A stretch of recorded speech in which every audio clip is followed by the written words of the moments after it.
Welcome to hello స్వతంత్ర. నేను మీ కావ్య. సాధారణంగా క్యాలెండర్లో నెల మారుతున్న కొద్దీ కొత్త కొత్త రూల్స్ అమల్లోకి వస్తుంటాయి. చాలా మార్పులు చోటు చేసుకుంటాయి. ఇప్పుడు అసలే ఆర్థిక సంవత్సరం మారుతుంది. దీంతో ఏప్రిల్ 1 నుంచి కొత్త ఐటీ చట్టం సహా కొత్త ఐటీ రూల్స్ రాబోతున్నాయి. ఇంకా ఆర్థిక పరంగా ఎలాంటి మార్పులు రాబోతున్నాయి?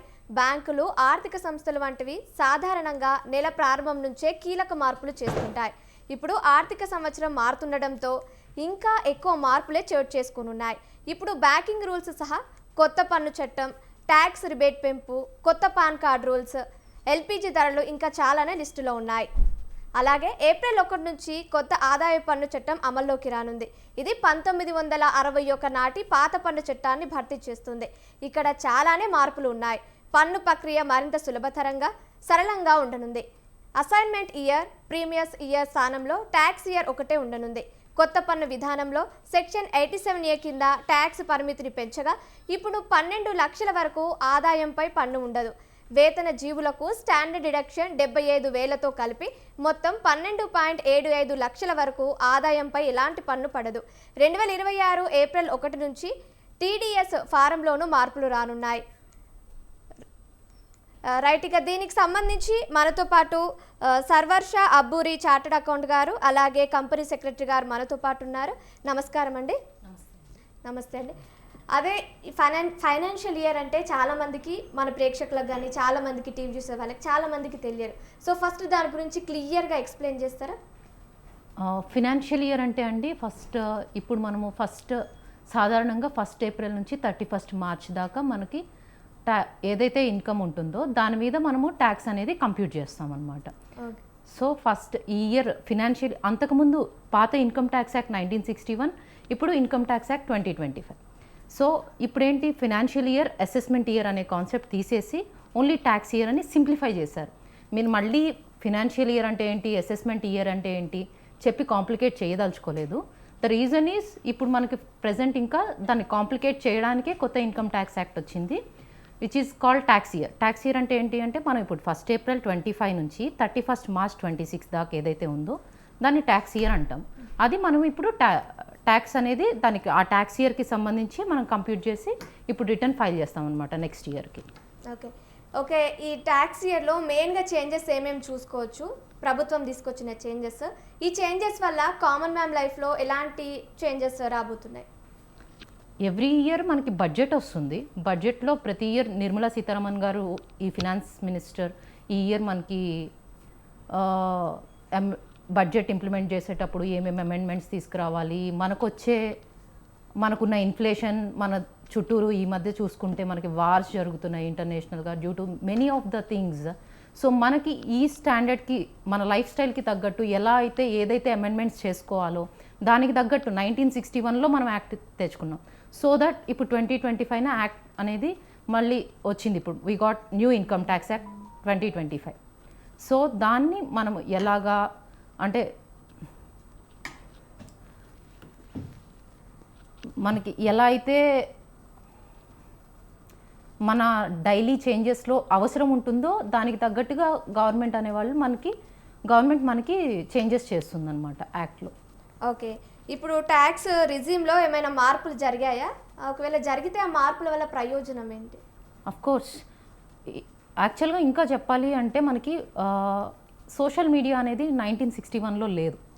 ఇంత implementation which is like Instagram అంటే, ఫేస్బుక్ అంటే, సో ఈమెయిల్, క్లౌడ్ స్టోరేజ్, దాని వర్చువల్ డిజిటల్ అసెట్ అనేది డెఫినిషన్ మనకి ఇప్పుడు యాక్ట్లో తీసుకొచ్చారనమాట. న్యూ ఇన్కమ్ ట్యాక్స్ యాక్ట్లో వీ హ్యావ్ ఎవ్రీథింగ్. అంటే సర్చ్ జరిగితే మనకి ఇన్కమ్ ట్యాక్స్ యాక్ట్లో ఇవన్నీ చూస్తారు మనకి.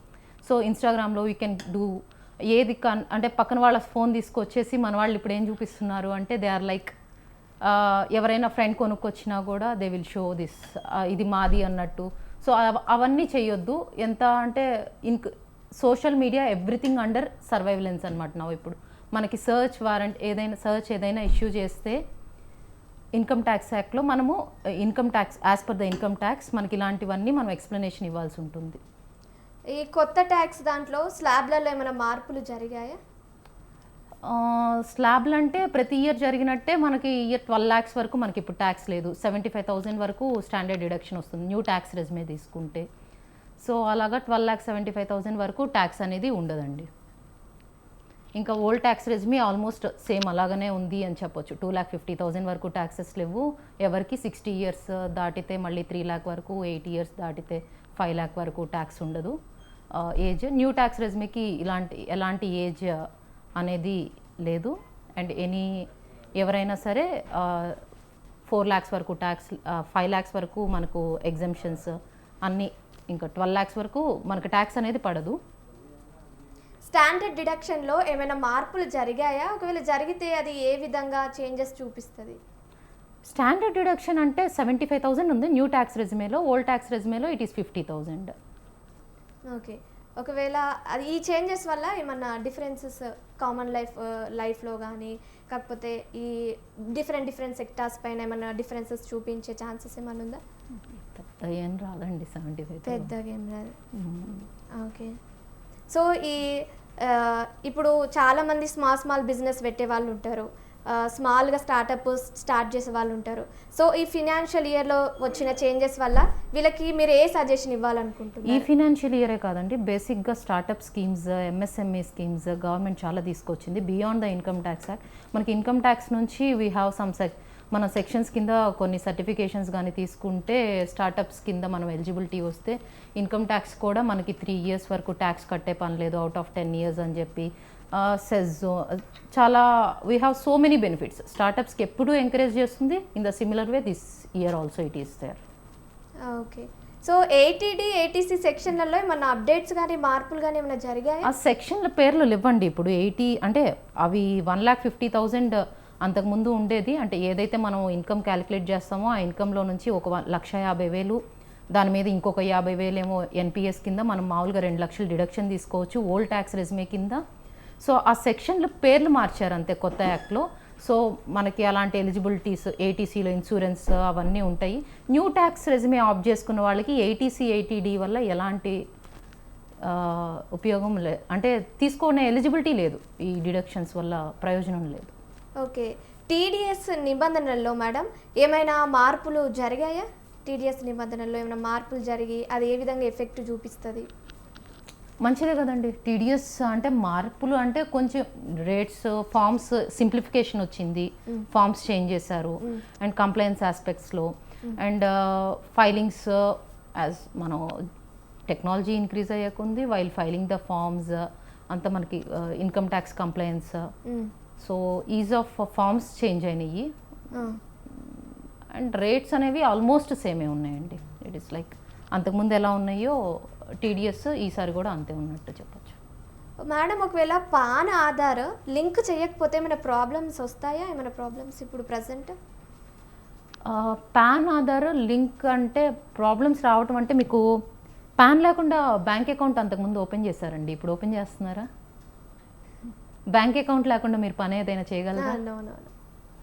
మనం ఏం పని చేయలేం కదా బేసిక్గా. సో ఇప్పుడు బ్యాంక్ అకౌంట్ అనేది మీకు స్లోగా ఇన్యాక్టివ్ అయిపోతుంది. అంటే pan Aadhaar link, KYC inactive అంటే మీకు బ్యాంక్ ట్రాన్సాక్షన్స్ చేసుకోలేరు. మీరు డైలీ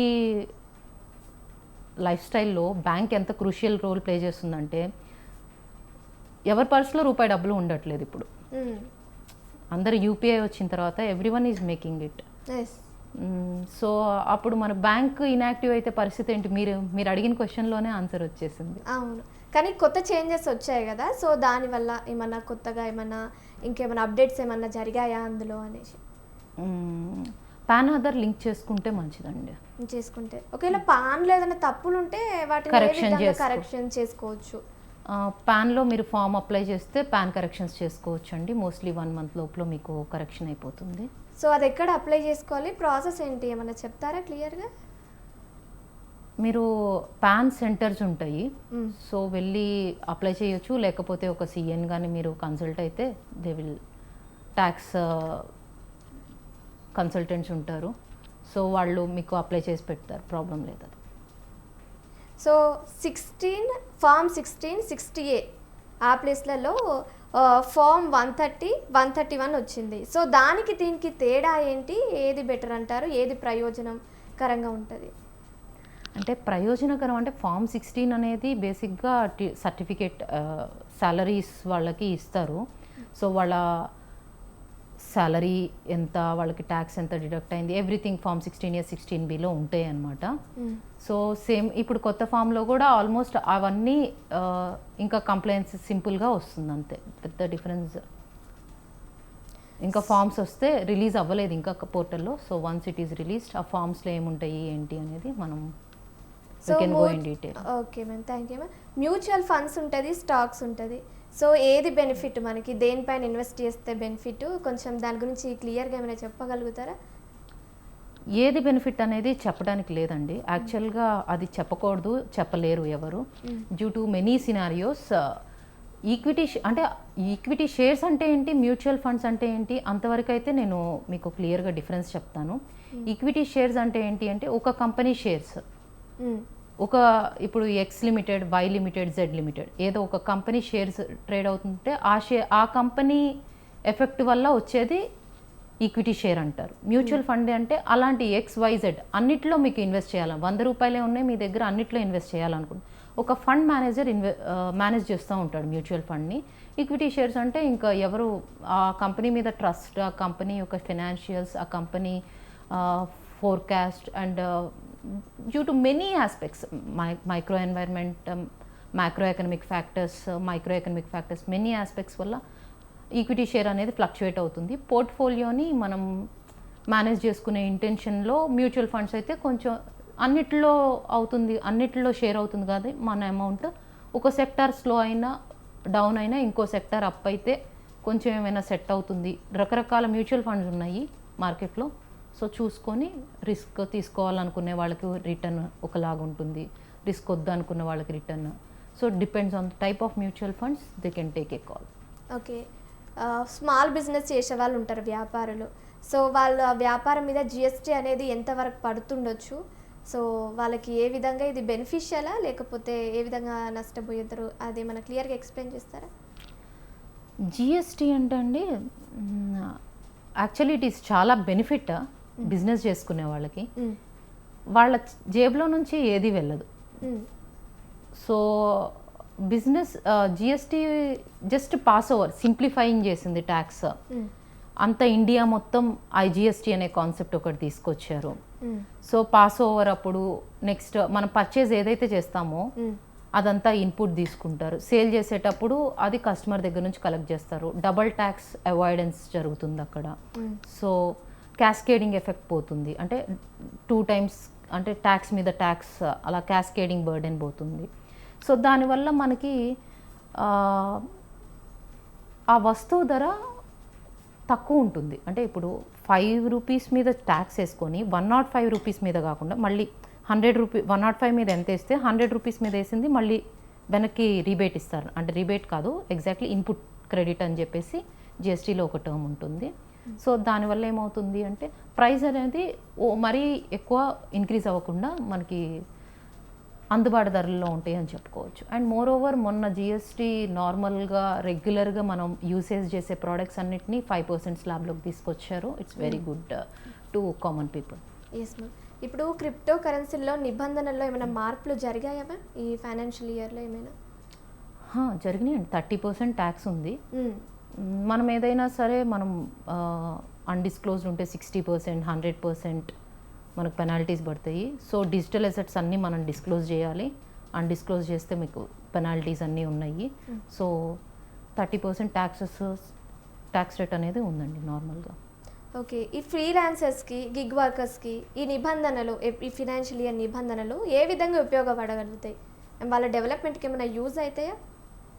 దేని గురించి? క్రిప్టోకి వాళ్ళకి ఏం సంబంధం? లేదు మ్యామ్. ఇప్పుడు ఈ ఫ్రీలాన్స్గా చేసుకునే వాళ్ళ బిజినెస్, ఇంకా గిగ్ వర్కర్స్, వీళ్ళు చేసుకునే దాంట్లో ట్యాక్స్ కానీ ఏదైనా పే చేయాల్సి వస్తే వాళ్ళకి ఏ విధంగా ఇప్పుడు ఈ ఫినాన్షియల్ ఇయర్ ఉపయోగపడబోతుంది? The major thing which I can say is 12 lakhs వరకు ఇప్పుడు ట్యాక్స్ లేదండి న్యూ ట్యాక్స్ రెజ్యూమే ఆప్ట్ చేసుకున్న వాళ్ళకి. అండ్ అంతకుముందు లాగా ఫామ్స్ కూడా ఈ లాస్ట్ 2 yearsలో కంపేర్ చేస్తే, ఒక 2-3 years నుంచి కంపేర్ చేస్తే ITR 1, ITR 4 చాలా సింప్లిఫైడ్గా even common people are filing. But be aware, చాలామంది ఏదో రిఫండ్స్ వచ్చేస్తున్నాయి అని పెట్టేస్తున్నారండి. Salary people, it's very dangerous, not recommended.